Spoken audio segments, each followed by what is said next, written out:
মেয়েদেরকে সিট দিবেন বলে আমিরে জামাত বাংলাদেশ জামাত ইসলামের বোনদেরকে সিট দেননি। আপনাকে একদম সত্যি কথা বলে দিলাম।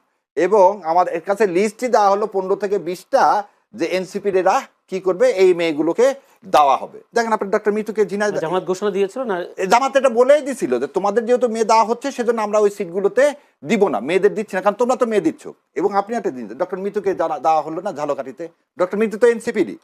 এখন এনসিপির যে বোনেরা তারা আজকে যে জামাতের সাথে, আপনি যদি বলেন যে জামাতের সাথে আমার কি কারণে আপনি চলে যাবেন, এটা আপনার রাজনৈতিক আদর্শ, কিন্তু মেয়েদেরকে সিট দেওয়া হবে না এইরকম কোনো ব্লেম, বরং জামাত ক্ষতিগ্রস্ত হলো যে এই মেয়েগুলো চলে যায়। এই মেয়েগুলো যদি এনসিপি হয়ে থাকতো তাহলে এত সব কনফার্ম সিট। এবং একটা জিনিস দেখেন, জামাত কিন্তু বলেনি এনসিপিকে তোমার এই 30টা সিট দিলাম, তা কিন্তু বলেনি, বলছে 30টা সিট দিলাম, যাকে ইচ্ছা যেখানে ইচ্ছা তুমি কি দাও, নমিনেশন দাও। হাদির জায়গাতে কি হলো, উইথড্র করা হলো না জামাতের প্রার্থী, যেখানে যেখানে প্রার্থী এনসিপির জন্য কিন্তু এই ওপেন কি চেকটা দিয়ে দেওয়া হয়েছে। সুতরাং এই মেয়েদেরকে অ্যাকোমোডেট করার জন্য জামাত নিজে বরং তার প্রার্থীদেরকে দেয়নি।